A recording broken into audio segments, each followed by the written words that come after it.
Good morning. Welcome to the Stokastic NFL Showdown Strategy Show, closing out Week 10, little Monday Night Football action. Miami Dolphins on the road in LA against the Rams. Fun game, especially if Tyreek Hill plays. That would be helpful. We're going to talk about all of it. Dave Loughran, Matt Gajewski. Hopefully you guys had a great weekend. If not, we'll close it out and hope to recoup some of those losses or add to them, depending on how your Sunday went. What's happening, brother? Not much fun game we have tonight that I'm excited for because we had like half games that were awesome yesterday, half games that were absolutely horrendous to watch, which was actually kind of nice watching Red Zone. My first thought is, like, where are the Bears? Where's the Bears game the whole day? But instead, I really just watched some highly competitive football instead of wasting my time with that nonsense. So it ended up being, a fun viewing experience despite a couple teams being entirely lifeless. Dude, I I couldn't believe some of the scores. I Like, know. I had a shot at a top 20 finish in the play action with 145. You know how ridiculous it finished in 34th, but you know how ridiculous that is? Like, I had 145 as a final score, and it was a competitive lineup last week. Not to win it, but a competitive lineup. There were it had one fire emoji in it, and it was my defense. It was my There were a couple defense. good defense scores. Yeah, Buffalo. That was crazy. Donnie, Philly. Bears gave up. Yeah, Bears were, I mean, my God, terrible. Jordan, was this okay? So if Brandon says that that was scheduled for 10 o'clock, was it scheduled for 10 or 10:15? Because this is a 10:15 show now. All right. This is every Monday, 10:15. So we can, and yes, every Monday and Thursday, 10:15. All right. Our apologies, scheduling issue, but yeah, that's all right. That's on us. Either way, we're here. Sorry. But so Envious said, damn, would have loved to know it was 10:15. It's 10:15 every Monday and Thursday. We'll make sure to fix it. It has been for the last couple of weeks. Either way, beside the point. The fact though, Matt, like a couple spots that weren't surprising to me at all. New Orleans winning that game was not a surprise. A little dead cat bounce there with Darren Rizzi taking over, Dennis Allen being gone. But then a few other spots you go, my God, these teams are just terrible. Couple of those, I think the Jets, the That was Bears. shocking. Yeah, I mean, it's nice to see these teams finally get punished for bad decisions that they've made year over year. Like the Jets are going to be in hell for maybe a couple of years now. They deserve it. They made some horrendous decisions and it's finally coming back to bite them. The Bears, another team, they finished with like 150 yards of offense. That's a slight exaggeration, but Caleb was at 4 yards per pass attempt. Four. The Cowboys, I mean, scoring 6 points even without your starting quarterback, like I get it. But this team like made a ton of dumb decisions. Like they traded for Trey Lance. That was supposed to be a quarterback that you could slide in if something happened to Dak. He's the third stringer. So it's kind of nice to see these teams just get absolutely punished for bad decision making year over year. And, hopefully some coaching changes happen in the near future. Mike McCarthy should never have been hired in the first place. The Jets already tried, didn't work. And I mean, Eberflus, if you have a second after the show, just like go, he does the Chicago radio show at 10 a.m. He got absolutely flamed by these guys this morning. It was hilarious just for a good laugh.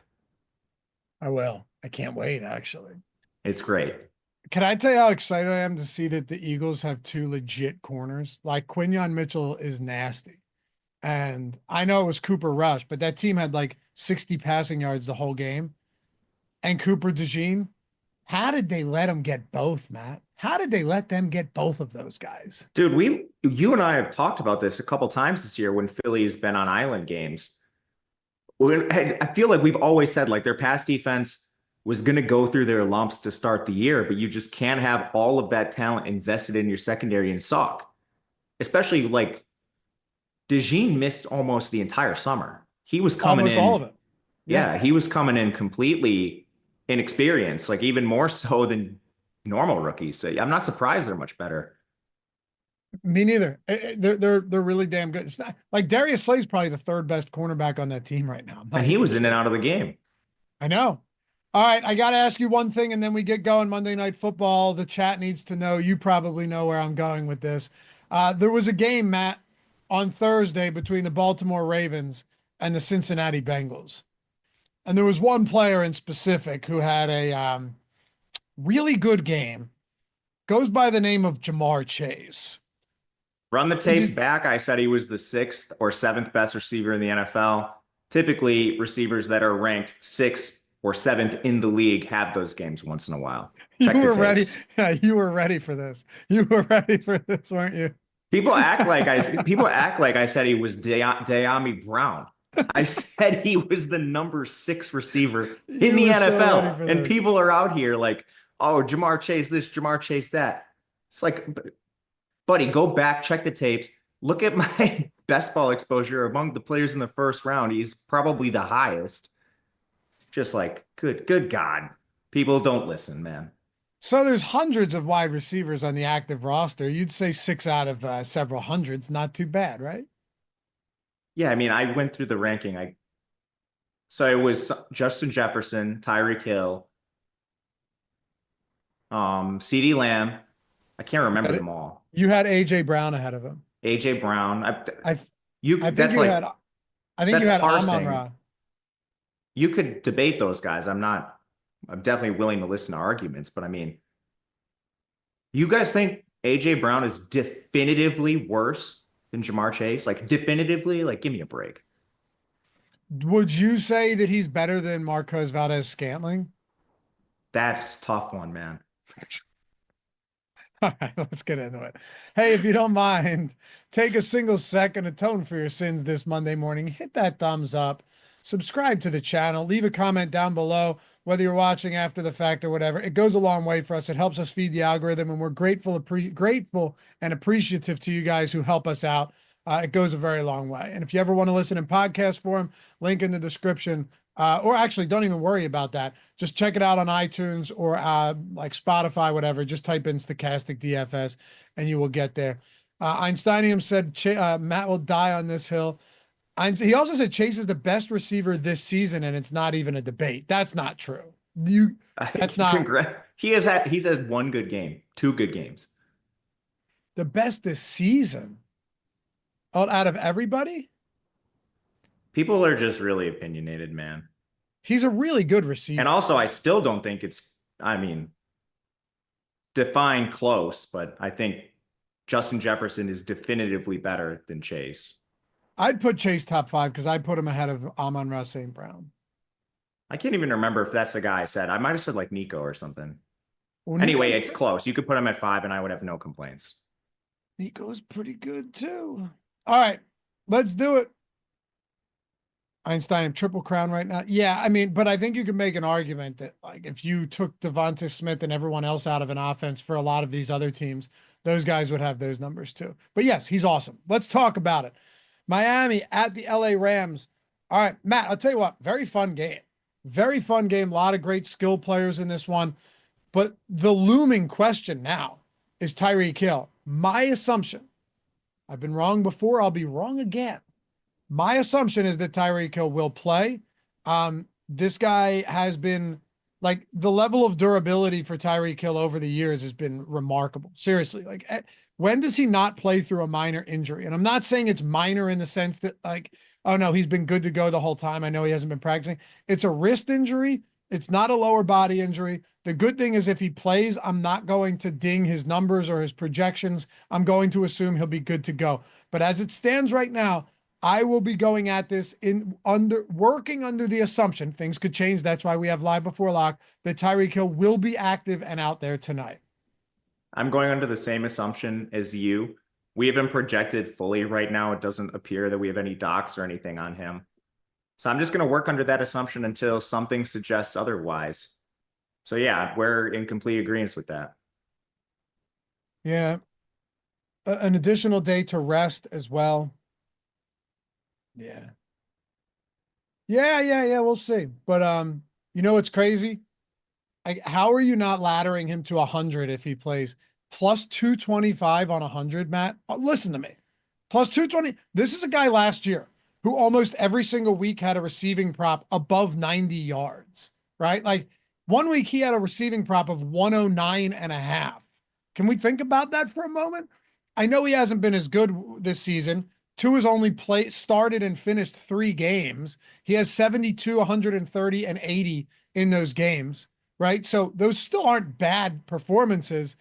The Rams they've allowed 500-yard receivers this season. They've been gutted by good pass catchers. He carves up these types of defenses. So if Hill plays and is good to go, I simply don't understand how I get away from him. And given my current exposure, I'm telling you right now, I'll run the risk on the wrist injury and I will boost him to get more. I'm with you on that. Salary's a little tighter than normal, so it's not super easy to get to him. And there's alternatives, but I still plan on being overexposed at the current ownership, which is pretty low in my opinion for having him on this slate. And yeah, I mean, you have clear references back to Skylar Thompson games of why his production was bad. I mean, you can look directly at that. With Tua, it's been completely fine. This Rams secondary is ranked 30th in the NFL. I have no issues with the matchup whatsoever. The total in the game is awesome. Tyreek Hill is an awesome player himself. Aside from the wrist injury, which I also don't fear, it's not something soft tissue or anything like that, willing to fire him up. Yeah, I'm on board. I'm gonna have to. I mean, you're right that the pricing is a little bit tough, but when you look at all of the other price points, you know, you have Cooper Kupp, who is the same price. You have Puka, who's not that much cheaper. The Jalen Waddle just hasn't been involved. Like the involvement for Jalen Waddle, especially from the other thing about Waddle is you can look, I know he scored last week. That helped Ben with his little touchdown round robin on Sunday. His involvement has just been incredibly minimal. The second target getter with Tua on this team in the starting lineup, it's not even Waddle anymore. It's Devon Achane. That's wild to see. And I don't think it's going to continue. It's one of those things you have to kind of go back. Do you think the target shares from last year come back at some point? Because it was near like 60% of the targets going to those guys. And of course, HN missed some time. He's a great pass catcher. Probably doesn't touch something that high this year. But seeing him as an afterthought on the offense is kind of surprising, especially they don't have a wide receiver 3. They don't have a great tight end. Jonnu does a little bit here and there. He's still a part-time player for this team. It's just surprising, and you have to think it regresses positively for him at some point. It's just, as we extend the sample week over week, it gets more and more alarming. Jonnu Smith has 4 more targets than Waddle in the 4 games that Tua has played. Yeah, that's wild, considering Jonnu's like, until the last 2 weeks, he'd been like a 40% snap player. Right. I don't know what to make of it. I really don't. I'm going to play him. I think there is, we've just seen it over a long sample. This offense is basically the same as it was last year, personnel-wise, outside of a few peripheral differences. It's just hard for me to not have, and plus he's not owned at all. He's in the mid-price range. It's not super hard to get to him. I'll be playing Waddle. I imagine I'll be over the field, especially at flex, captain. There's just a lot of really good plays. I'm not sure if I'll be really overexposed there, but flex for sure. Yeah, I don't intend on being overexposed to a spot like that. I don't actually think it's necessary, but I do have a good amount of Waddle at this price point. I mean, I have 37% Waddle in the flex right now, Matt. I have only 3% at captain, but 37% at flex is a lot to get to somebody like that. We'll see. Miami's a really interesting team today, though, because Devon Achane, you know, I love Devon Achane. Can he continue with this type of production? And I don't say that because he isn't awesome. I mean, this guy is really good. But like the efficiency here is crazy when you're a guy that's getting, 10 to 13 carries per game. So much of it's coming in the passing game. So much of it is coming in, with the touchdown equity. I don't know, but what I do know is you'd be crazy not to use them as much as possible. You also had an instance last week where Raheem Mostert lost a very costly fumble in that game. Devon Achane, looking at his ownership, looking at my exposure right now, he's very popular, but what a tough guy to get away from with how they use him and how dynamic he is. Especially at a cheaper price point than Kyron and Tyreek. he is hard to get away from. I think he carries a little more risk than some of those players. He's just not going to ever play a full-time role, so he needs to get there on efficiency. We've seen plenty of games this year, albeit with Tua off the field, where he doesn't get there because he's still splitting time. When Mostert lost that fumble, they just went and gave those snaps right to Jalen Wright. It wasn't like we saw a big boost for Devin Achane. So I don't think this is a role that's going to really increase even when games are competitive. Every time they've tried to do that, he's just gotten hurt. So it doesn't really make a lot of sense to begin with. But yeah, I mean, he's probably like what, a top 5 running back in the NFL efficiency wise. Role's not there, but at this price, it's really hard to absolutely fade him. One thing I might do is just try to spread it out a little more evenly between like Kyren, Achane, Tyreek, Puka Cup, rather than being super overexposed to one versus the other. Right now, I have 54% Achane. I'm like below 40% on everyone else. I don't think that's something I want to do. But I mean, it's hard to get away from him, man. He's just an awesome play. He really is. He's just been too good. He's been too good to ignore. And he's one of the few guys, I think, in the league. He's one of the few guys in the league where I can say, all right, maybe he's not getting, 18 plus carries a game with this many targets, but with the amount of involvement he's seen in the passing game, it might not matter. Like, it actually might not matter because he's so efficient as a pass catcher. And as much as Mike McDaniel, as much as I think Mike McDaniel is like, he's fine, but also I'm not huge on the guy. He does know how to get running backs like Achane super involved and get them, draw up plays that can get them big yards in the passing game. So with that in mind, yeah, you're looking at a guy that has 8 targets in back-to-back games. If you go back to the first 2 games Tua played, 7 and 7 targets, 7+ targets in all 4 of those games. And then 12, 10, 22, that one was weird against Buffalo, and 10 carries. I think it's reasonable to project him if you're talking total looks, targets plus carries. I think it's reasonable to project him in the like 16 to 18 range today. 100% agree. I think you're looking at probably like a minimum 5 targets for him out of the backfield any given week moving forward. He's a great play, man. There's nothing else to say. What about Mostert? I'm going to be out on him after the lost fumble. Jalen Wright comes in, looks great in very limited action. I mean, I think the big difference between those 2 players to this point is they haven't been able to trust Jalen Wright. He's just a rookie learning the system. But the second you can't trust Mostert to hang on the ball, who cares? Like, just play the young guy who's more explosive at this point, who's looked good every time they've given him the ball. At this price, which is pretty egregious, 100% out on Mostert. Very likely I play 0 of him. I think the more interesting question is, do you play any Jalen Wright? It's a good question. I took some shots on him in week 2 against Buffalo when we didn't know Achane's stat. No, it was when we didn't know Jeff Wilson's status in that one game. It was week 4, and I ended up nailing the participation there. He played almost 50% of snaps. Wilson only got on the field for 2 and clearly wasn't good to go. Wilson doesn't play anymore. Is he hurt, or is he just coach's decision inactive? He's just RB4. They only keep 3 active. Right. So, I mean, that was when you started to see some opportunities for him. He wasn't good. I think they got blown out in that game, if I recall correctly. I think they got trashed by. That was a non-Tua game, was it not? It was. Yeah. So, I mean, I almost don't even want to look at any non-Tua games. The only thing that you look for in that spot is like, okay, what was his participation because of the injuries? Exactly. Yeah, it was Tennessee. I wouldn't look at any efficiency stuff. Who cares? It's like the team was lifeless. You might be on to something, honestly, just looking at Wright compared to Mostert. I would not be surprised if Raheem Mostert got goal line carries, though. They still, I think, would be willing to use him there. He still did have 12 total touches last game, but like you said, after that fumble, Wright came in. Where you and I differ a little bit, I'm not entirely convinced that one lost fumble is going to result in Raheem Mostert getting phased out. They still like him. Oh, I agree with you. I don't think he gets phased out, but I think there's a chance that his workload is lower than it is. And if that's the case at his price, like, I'm playing 0. Raheem Mostert's essentially unplayable at that price point. You're right. That's expensive. Yeah, I mean, like I'm just gonna pay up for it. Give me someone else for an extra $1,000, $2,000. Like, or I'll just play Waddle at a cheaper price. I would just play Waddle at $800 less expensive.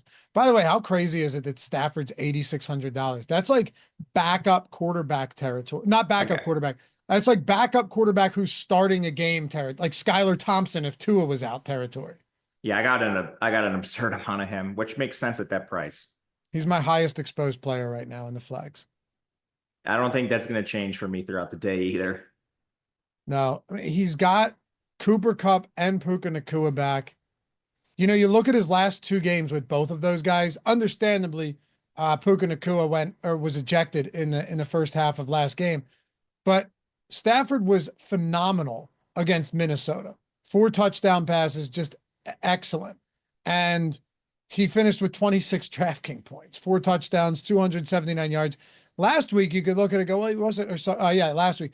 Well, he didn't have an insane game. He threw for 298 yards, 2 touchdowns, almost 20 fantasy points, and they're getting 2 guys activated off the IR on the offensive line expected to start tonight. I mean, he's an awesome player. There's no way around it. How many guys has he gotten paid just from the sheer luckiness of being able to run routes when he is your quarterback? And what he did against like Minnesota and stuff, he's very, very cerebral, like deciphering some of those blitz packages and stuff and getting the ball out. And it's not just like Nacua and Cooper Kupp have been injured. This offensive line has been playing like 4 backups in certain games this year. It's not that much better at this point either. Like Havenstein's out of this game again. It's just remarkable what this guy has been able to do in bad situations. He's not going to run, which dings his projection, but when you're going to lower his price to this level, I mean, he's just a no-brainer. I'll have more of him in the flex than the captain because there's a lot of studs with clear upside, but he's an awesome play. He really is. It's tough to get away from him. That price doesn't make any sense, actually. It makes zero sense. And I simply don't understand it at all. We had a question. Where is it? It says, Philly Phantom, Parkinson captain showing the best simmed ROI. Is that a price thing? Question mark. He sucks. I see it at, I mean, he's not wrong. No, that's great. I turned the chat off because of all the dumb comments about Jamar Chase, so I'm not going to answer any for you guys. I'll That's answer what you it. guys, you're going to get punished today for that, but I'll that's answer hilarious. it. He also doesn't have the highest simmed ROI from what I'm looking at. He might in your sim, not in the one I ran. It was a 5,000 field, 15 the first. But no, I'll tell you right now, I'm legitimately concerned about Colby Parkinson. I bet the under on receiving yards this week, Matt. If you look at the trajectory of his playing time and his involvement in this offense, it is only it's only traveling downwards. You know, you have a guy in Parkinson who played 100% of snaps in week 3, 88% in week 1, 81% in week 2, week 4, 87, 79 in week 5, then 64 and 64. They start not only working in Hunter Long, who had been getting opportunities, but then Davis Allen, who last week played a season high or ran a season high 20 routes, played a season high 55% of snaps, more than Colby Parkinson's 42, which was the lowest of the season. Parkinson was targeted 2 times in week 7, 2 times in week 8, 0 times in week 9. Davis Allen and Hunter Long combined for 4 targets last week, and you have a healthy Puka Nacua and Cooper Kupp. It feels like the curtains are closing on Colby Parkinson. Could it change? Sure. Sean McVay's a madman sometimes, and he does some weird shit. But based on the information I have available to me, and that's all I can go off of, Colby Parkinson looks like he's being phased out of this offense by the week. Yep, I'll be definitely lower than where he comes in on our sims right now. A lot of our projections mirror props, so this is one I wouldn't be surprised it comes down through the day because of all the reasons you mentioned. I mean, there's just no reason to play a lot of him with this risk. There's plenty of guys down here that you can mix and match with. So I don't really have anything to add. You hit on all the participation stuff. This is one I would just monitor throughout the day because I don't anticipate him having this high of an ROI. It just doesn't make any sense. Dude, you definitely have something to add because this is your wheelhouse. Dude, you named out all the snap counts. No, hold on. No. I covered everything on Colby. I'm setting you up here. Don't worry. I'm not trying to back you into a corner. Just give me a sec. Come on, let me do my job, man. This is your wheelhouse. And you know what your wheelhouse is? Talking about the $200 tight ends on a showdown slate. Okay. What do we do with a guy like Davis Allen? What do we do with a guy who coming into this game, he is minimum salary coming off a 55% snap share game, career season high, probably a career high, 20 routes run, and a 3-target game last time out. That's what I want to hear from you. I'm pretty surprised he had that role. He's sort of been labeled like a blocker through most of his career. And this was like by far the most routes he's run in a game this year. Prior to that, he hadn't run more than 4 in any individual contest. So it's very surprising to see. And it's kind of the same thing any year prior. His blocking snaps are way higher than that. I guess the guy I'm a little more interested in is Hunter Long. He's actually like a receiving tight end, sort of in that archetype. He went to Boston College, and he's not a strong blocker. But it was very weird to see him actually on the field for 17 run blocking snaps, only 8 routes, and Davis Allen running them. So rather than just look at their archetypes, I think we need to look at what Sean McVay did, and he clearly trusted Davis Allen to play a lot. He outsnapped Hunter Long 42-26, and then that route difference was a lot higher than I thought it would be. You mentioned this could change at any point in time, but I mean, Colby Parkinson has been one of the least efficient players in this offense. Blocking, receiving, it doesn't matter. I think it does make some sense to just see what Davis Allen and Hunter Long can do at this point for the offense. And Davis Allen has been objectively the best. It's not great, but it is the best. So I think you can definitely play him. I would throw some darts at Long too because of the price. I think I would too. $200 for a guy that, like, okay, everything you said, and that's why I asked you, because I knew you'd have the breakdown on who the blocking tight ends are and all that good stuff. But what if Davis Allen actually is just like going to run 15 to 20 routes a game and he's minimum salary? You probably just have to take some shots at $200. I mean, they're both way too cheap to just, you should be mixing them into your pool because of this. There's a lot of studs we want to play. And it's a very volatile situation. This will change throughout the day. I can almost guarantee it, following props and whatnot. Mm-hmm. But right now, I think the ownership difference between these 3 guys, Parkinson, Long, and Allen, is a little too wide from even like what our sims are getting. I would rather just spread this out a little bit and take shots on all 3 tight ends. But with Allen and Long, you have the ascent factor with, I guess, Parkinson. It's just he's descending. I mean, you would need a complete reversal of this role for him to be, I think, a strong play at 3.4K. It sure feels like it. And he's $2,800 more expensive than Hunter Long. He's $3,200 more expensive than Davis Allen. That kind of feels like the thing that moves the needle, right? I personally think so. I'm with you on that. What about Jonnu? He's been way more involved recently. I know. Saw season highs in snap shares in back-to-back weeks. I have actually some pretty decent interest in Jonnu in this game because of the recent role he's taken on. Now he's more expensive than all those guys. So you're like, he's in the kicker range, the defense range. You're certainly sacrificing to play him, I think. But I don't know, man. His role has changed a lot too. I'm very interested in Jonnu. Me too. And he has, 2 red zone targets over the last pair of games. It's not a ton, obviously, but when you consider his involvement, like, is this crazy, man? You look at the last 2 weeks, 15 targets for Devon Achane, 14 for Tyreek Hill, 12 for Jonnu Smith, and 8 for Jalen Waddle. Jonnu Smith has been up there in targets with those guys. I can't say I understand it, but it's a pretty long sample now. I mean, this guy hasn't seen fewer than 6 targets in 4 straight games, which is wildly consistent for this offense. But the thing that I look at more than anything else is just like routes, snaps. Those are rising for him.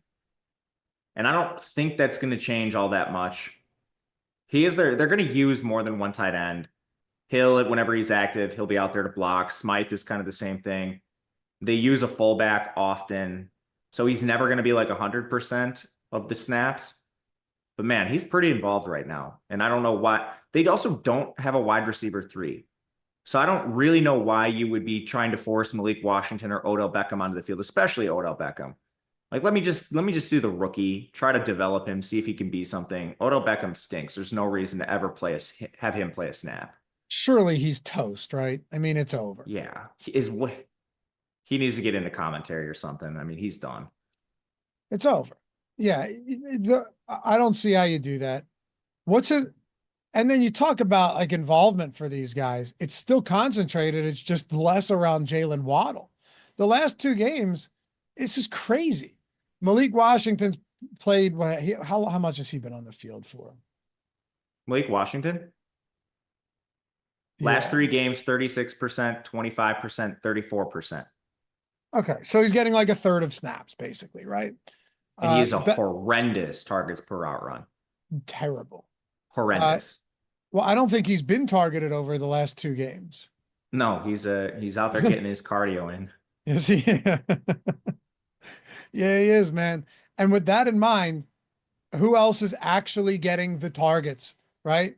Look at some of this. So I mentioned those 4, 15 to HN, 14 to Hill, 12 to Smith, 8 to Waddle. This is the 2 games since 2 has been back. 1 to Smythe, 3 to Alec Ingold, 3 to Raheem Mostert, 0 to Malik Washington. They just like, they don't throw to anyone else. And I wouldn't if I were them either. Those guys all stink. Tyreek Hill should very clearly be your most targeted player. Achan, he should be right up there. I think he's the 2 right now. I wouldn't be surprised if any given week Waddle just jumps him, but it's close between those guys. And then I think Jonnu is your 4th, maybe a distant 4th, but they run so many weird personnel packages. Like Beckham's not on the field a lot. Malik Washington's not on the field a lot. All those rotational tight ends, but they're mostly used for blocking. Jonnu's out there the 4th most right now. Yeah, he's out there a lot. There was a comment in chat too that had mentioned, it was Mark. Other sites have Parkinson in the same ballpark of projections. I don't see it fluctuating much. Well, it will if the prop gets bet down. That's basically what you're looking at here, because every site is using props to some extent as guidance. I just looked, Matt. We haven't projected for 2 receptions and 20 receiving yards, which is pretty much, once you remove the juice, once you devig these lines, it's pretty much in line with the market, maybe even a little bit lower in receiving yards. Yep, and that's just it. That's the projection now. We mirror props. If it changes, his projection is going to come down. I don't have the answer to that. I wouldn't be surprised if it comes down, but it also might not. We'll get that answer later in the day. Yeah, we certainly will. Regardless, I don't want to be overexposed to him, and this is just a risk preference thing. Like, I don't want 35% Parkinson in single digits, Hunter Long and Davis Allen. Right. That's actually a pretty good way to look at it, regardless of what it comes in at later in the day. Another thing to consider, like, even when Parkinson was involved, even when Cooper Kupp and Puka Nacua were out, the best performance he's had this year was 12 fantasy points. Like, if we were just to get as basic as possible, let's pretend, Matt, that we don't know anything about DFS and we don't know anything about kind of the granular aspects of evaluating these players. He still hasn't been any good. And that was before these guys returned. Yeah, he's averaging 5.6 DraftKings points per game. Right. 5.6. And that was, most of that comes when he was playing 80% of snaps, or a larger role than he is now. This goes all the way back to the first comment on Colby Parkinson and whatever lineup he had where he was projected as the captain and the highest ROI. He sucks. He's not a good football player. Ronnie S., can you show us how real quick to lower or higher the exposure you want to a particular player? Sure. Matt, there's different ways to do it, right? So we can set exposure caps, and Jordan can pull that up. Go to exposure caps, Jordan. This is the Sims tool, by the way. Single lineup sim tool is different because you're building one lineup. You don't have to worry about that.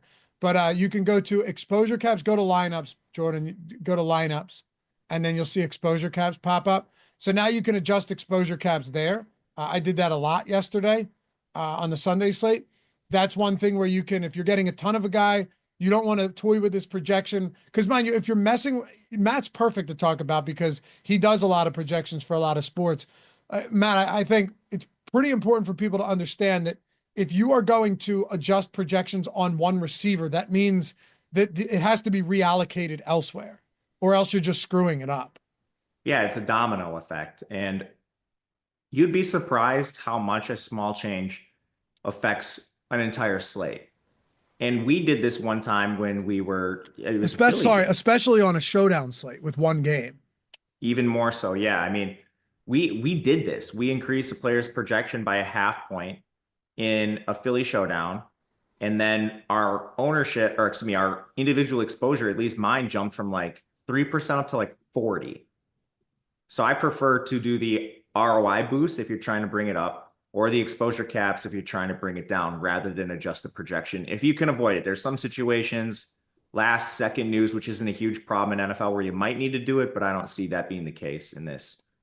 And I think what we did in that game was because we didn't have time. So we basically just, because we were weren't we 20 minutes until lock or something? Yeah, it's also hard when you're on a show and you're trying to talk about it and do your lineups. So yeah, sometimes you got to do cute stuff.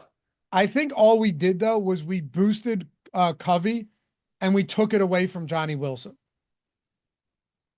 And it had a huge effect. Big time. When Matt said sometimes there's going to be spots where you have to go with the projections and then rerun the simulation. Remember, you have to resimulate it. Otherwise, that won't make a difference. If you do ROI boost or if you do exposure caps, it'll just reshuffle your exposure. You do ROI boost, just unfavorite and then refavorite them. But if you're changing a projection, you have to rerun it. The few instances, and usually this is going to happen during like a showdown slate, where you might want to get some of these really cheap minimum salary guys. The few instances where you actually will adjust projections is that Covey situation that Matt mentioned, because if I recall correctly, Matt, he just wasn't in enough lineups from the contest generator to even boost high enough to get into lineups unless we adjusted his projection and then reran everything. That was the only time I've adjusted projections all year. I really try hard not to do it. We have extremely accurate projections. But the news was, and this is why it wasn't like at inactives or something, some beat reporter just tweeted out like, Covey's running routes with the first team. And we just didn't have him projected for that. And it was, I mean, like sometimes teams do weird stuff during pregame, and the Eagles especially run a lot of weird formations and personnel grouping. So running with the first team doesn't always mean the most. But we were getting zero of him, and the field was going to get zero. So if that was a spot where we thought, okay, maybe he does run more routes, boost the projection by a point, and see what happens. So that's the only time I have ever done that. And I think probably the only time I'll do it this year, just with the way NFL is structured. And it worked out wonderfully. Got more min cashes than normal. I did not win anything. I didn't win any tournaments that day, sadly. But I did make guys. Yeah, absolutely. If you wanted to join, get access to the Sims tool. It's the most powerful tool out there. You're just going to build better. You know what it is? You're going to take your game from one level to the next and really understand how lineups win and are built, in 2024 going on 2025 style DFS. It's just different than it was. And with the single lineup sim, you can continue doing the hand building, right? Like you can retain the process of hand building, but also get that instant feedback on simmed lineups. So a lot of different ways to do it. You get the ownership projections, player projections, top stack, boom, bust tool. Everyone gets premium access to the Discord. If you click that Stokastic NFL link down there in the description of the chat, you go in, you can see all of the packages, whether it's Essentials, Core, not that one, Jordan, Essentials, Core, Basic, or the Max, and figure out which one you want, right? For the week or for the month. Come join us. Everyone gets access to the Discord. Or if you're like, hey, I would like to get this for free. I would like to try the Sims for free and the single lineup sim and all of our tools for free. That first link in the description that says join any sportsbook, get Stokastic Sims free. Click that, sign up with any of our sportsbook partners. Just click that claim offer on any of them. Sign up, takes 10 seconds to sign up, make the minimum deposit and bet that on anything. The moment that bet settles, you are getting a free month of Stokastic Core for any sport you want, $100 value. That is it. You got to use the claim offer. Otherwise, we can't figure it out and you can't get it. But any of those down there, whether you're in a non-legal betting state and it's like Prize Picks, Underdog, Better, or you want to jump on Bet365, get 150 in bonus bets. FanDuel, BetMGM, get 200 in bonus bets plus the core package. That's the way to do it. Once your bet settles, just email us with a screenshot of your settled bet and with your welcome email and pick any sport you want. And as always, If you wanted to do 5 different sports books or pick'em sites, that equals 5 months of core, $500 value plus every bonus you're getting on all of those books. So a million different ways to get involved. Check it out. Say what's up in the Discord, and we'll see you guys over there. We got a great, I will say this much, Matt. If there was ever a time to sign up for NFL, ever, is there ever a better time than as we approach the holiday season with Thanksgiving and we get the Thursday Thanksgiving, you get a huge week of football, you get all of these amazing games coming up within the next month. This is the time. Absolutely. If you do 2 months right now, you get the Thanksgiving slate. We start Saturday slates in December. And then there's a bunch of funky scheduling for like the Christmas Day stuff. We're playing football on Christmas Day. There's even more slates than normal. So, I mean, if you do it 2 months, it basically takes you through most of the playoffs. You get a crazy amount of slates compared to normal. Yeah. And the Sims tool and single lineup sim are set up for every slate, including every 1 p.m. showdown, literally everything. Anyway, check it out. All the links in the description. Come join us. Say hello. All right. Who else? We've talked about a lot here. We've kind of gone all over the map. Hill, Achane, okay, Stafford, Mostert, Waddle. We leave no stone uncovered here, friends. Jonnu, we both like Jonnu. That price is actually just too cheap on Jonnu. Parkinson and the tight end situation in the Rams. Jalen Wright we hit on. So I guess at this point, the guys we haven't hit on are a couple of the studs like Kupp, Nakua, and Kyron. Why don't we break that down and then we could talk about some of the lesser popular guys, Matt, and build a lineup before we get out of here. Absolutely. I like all 3 of the Rams studs that are not including Stafford, the skill position studs. My favorite is Kyron, though. I mean, I just don't know how you get away from him, even at the expensive price point. There's plenty of avenues down in the doldrums of pricing to go up and get him. He played 99% of the snaps last week. When that was a really competitive game. Came down to OT, but that's what you're going to get when the Rams are in competitive games. Blake Corum, 1% of snaps. He catches passes. He does everything. He is the goal line offense. Kyron Williams is just an absolute stud. So force me to pick one Ram stud, it's going to be him. I definitely want to play all 3 of them. As far as Kupp and Nakua goes, I don't have a strong preference between them. I imagine my lineups at the end of the day tonight when I run the Sims are just going to mix and match them. That's what happened this morning.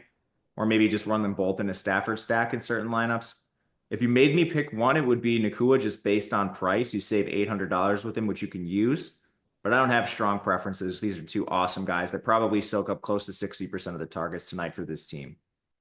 All right, so Tyreek Hill's healthy.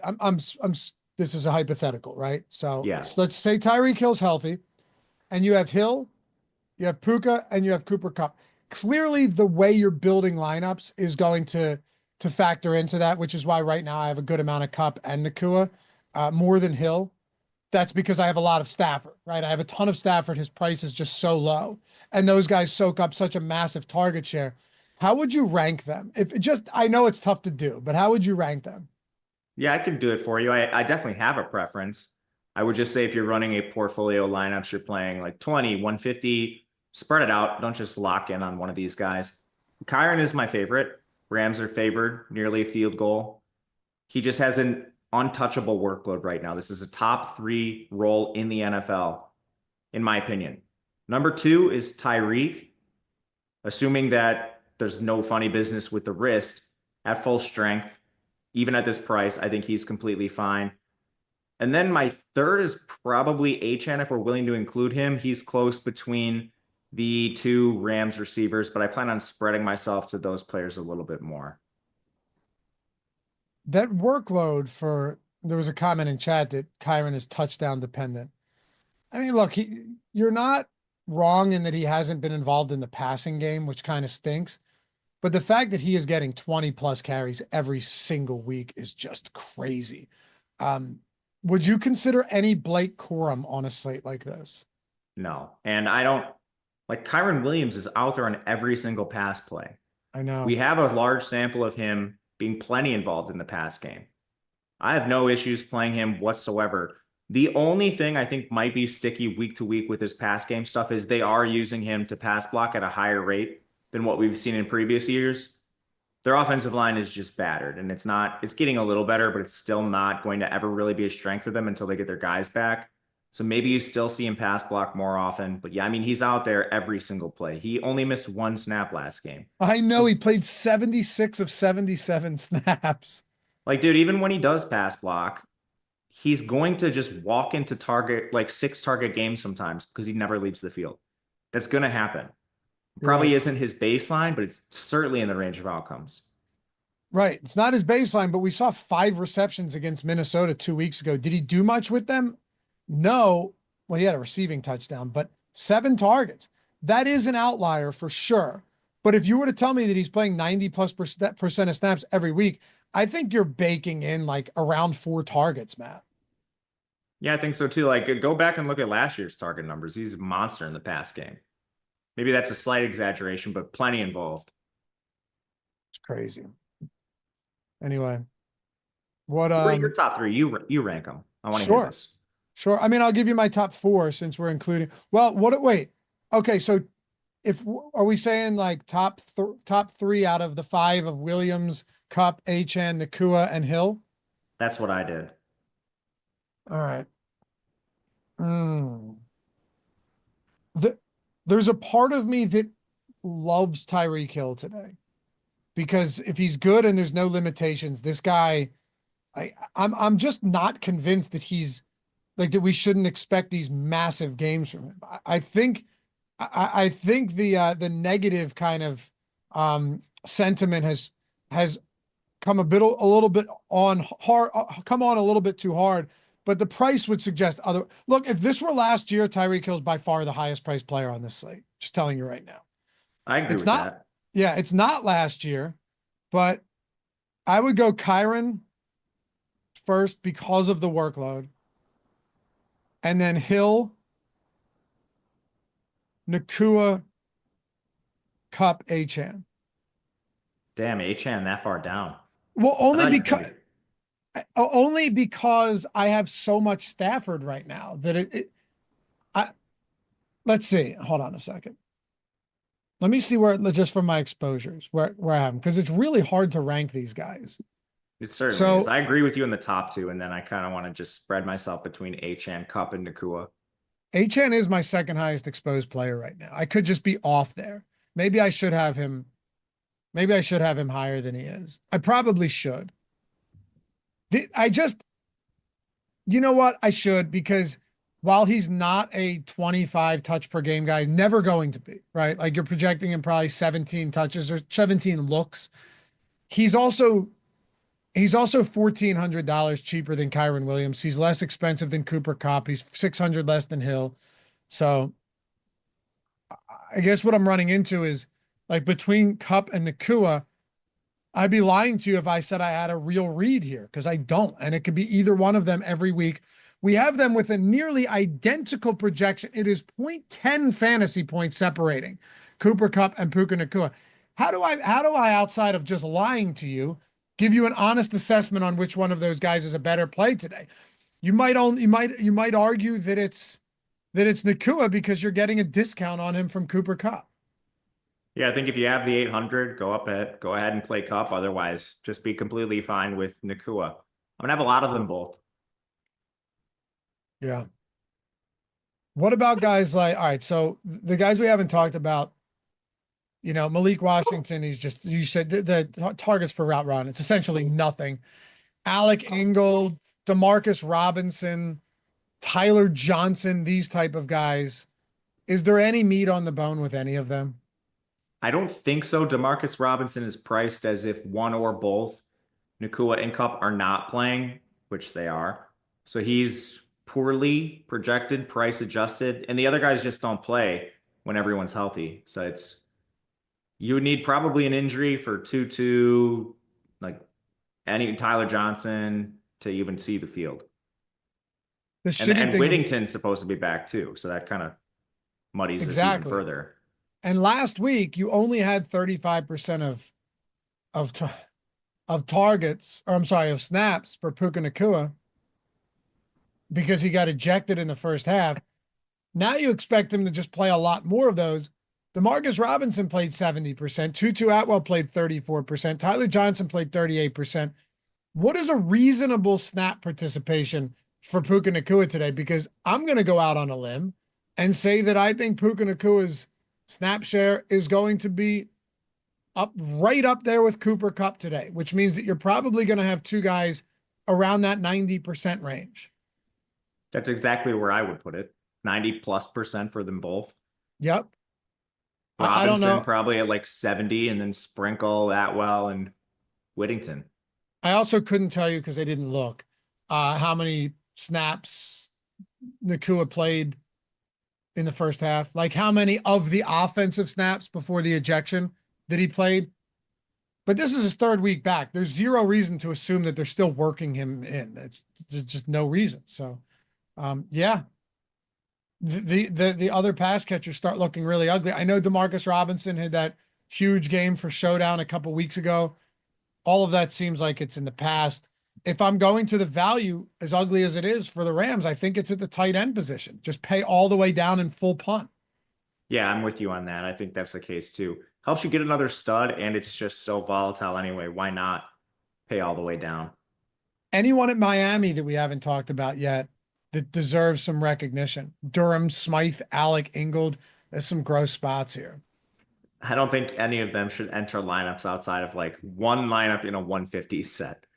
Sadly, as much as I want to talk about fullbacks. How much Tua are you getting to? Because right now I have 31% at the in the flex. I have 31% Tua at flex. Do I have any at captain? I have 5% at captain, so 36% total on Tua.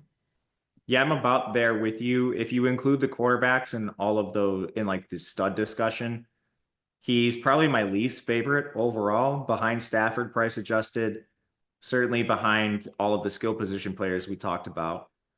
But he's a quarterback who touches the ball every single slate, and he's cheaper than most of those guys aside from Stafford. So he just slides into some lineups depending on construction, which is why I think I'm at 35% right now, which I don't hate. I'm probably not going to make any adjustments to Tua. What lineups he's in, our sim tool is going to take care of that, make sure they're good. But I don't anticipate taking a stand on him one way or the other. Right now, I'm negatively leveraged to him with 35% of lineups. That's completely fine with me. Me too. And kickers and defenses, at captain, really not getting anything there. It's like combined 3% captain for kickers. For defense, combined 2.5%. That's what we're working with here.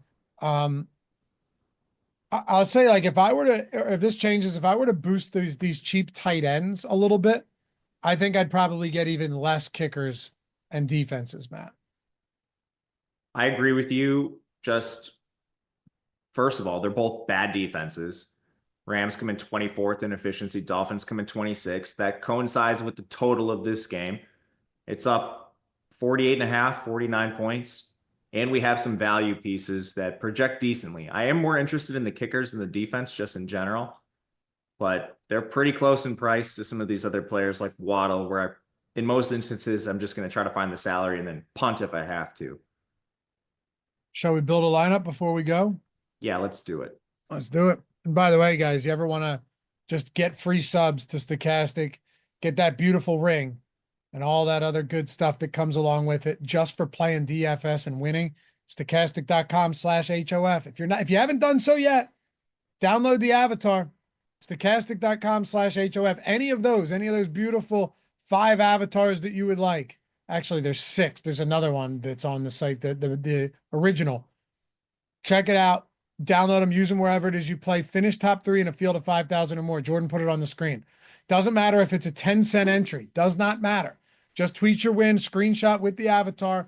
To us, it's Stokastic HOF. Get a free month of Stokastic Sims Max, right? Any single sport, $200 value. Win a second time in a calendar year, get another month plus another week of any other sport you want. Great time for the crossover with basketball happening. Gold, Sims Max, all access, $550 value. That's 3 wins in a calendar year. We keep track of all of this. And of course, at the Ring of Honor, any $20,000 win, doesn't matter how big the entry size is or anything, get those beautiful rings. Tell me you wouldn't want to display that beauty on your desk. I'm working come. for one, man. I'm trying to get one and put it in here. Me too, man. Me too. It's just spinning there, and they look at it, and someone comes down. They say, "Hey, that's a beautiful ring," and you say, "You will never have one of these. You can't do this." Just shoo them away. You get one of those rings on your desk, you immediately turn into a different person, and a better one at that. Stokastic.com/HOF. All right. Let's go. Build a lineup out. Who do you want to start at captain? This is the hardest decision, I think, of the entire day. I want to go either Kyren or Tyreek, I think. Okay. I was gonna say Kyren or Achane, because Achane gives us a little bit of additional salary. I'm cool with that too, if you want to do it. Who do you want? I'm fine with anything. Let's go with Kyren. Okay. This will be interesting because my guess is it's going to be relatively difficult to build with that price point, but we can make it work. All right, so Kyren will do large field, do 20% the first. Kyren captain. Kyren was still my most exposed captain when I ran the Sims this morning. Was he? Yeah. My most exposed captain is also Kyren, followed by Nakua, Achane, Stafford, and Hill. Matter of fact, between Nakua, Achane, Stafford, and Hill, I have a very similar amount, all between 12 and 15% of those guys. So I don't think we can really go wrong there. And I'm fine with that. Let's go. I'm going to throw Achane in, as a matter of fact. All right, I will take Stafford. Yeah. So can we fit one of Nakua or Cup here? Yep. I'll go Nakua. All right, so we have 3,400 left per player. This puts us in a somewhat tricky range, but I honestly don't hate it. I'm just going to go all the way down and play Davis Allen. Okay.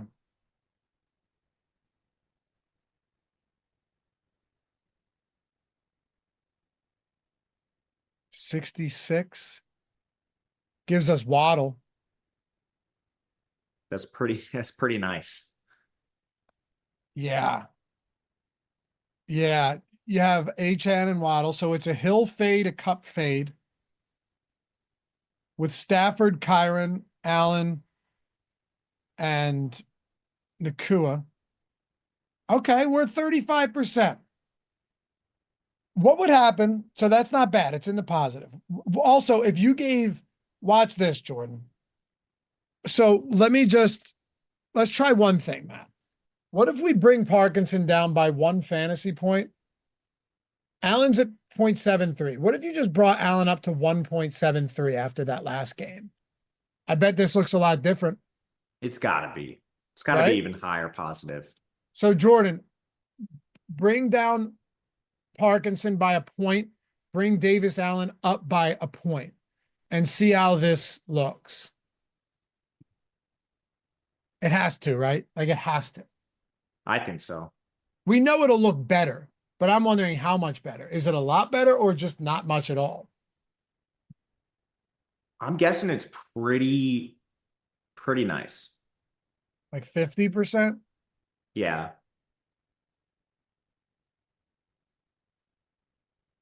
Maybe more.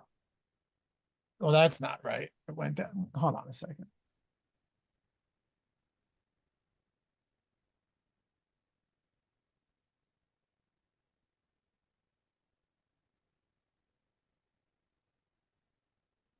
That's odd.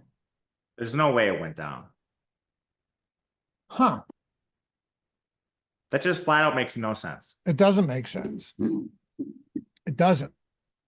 I have to talk to the fellas about that one. Anyway, you might have the guys like Davis Allen and Hunter Long unlocking things tonight, if you're willing to do that. I am. Yeah, I think I am too. Anyway, appreciate you guys. You are the best for making this show possible. We will see you guys back. Wow, Bitcoin just ate 85K. Beautiful. Beautiful. We all know what's going on right now with Bitcoin, and it's a good thing. See you guys back here tonight, live before lock. Hopefully we'll have the Tyreek Hill news, have some updated projections and ownership as well. Follow Matt at Matt_Gajewski on the Twitters. Follow me at Laffy_D. Shout out to Jordan for producing this one. Hopefully this was helpful. As always, tell your friends about the Stokastic YouTube channel. Tell them to subscribe, and it's entirely free. And we'll see you back here for the next one. Peace.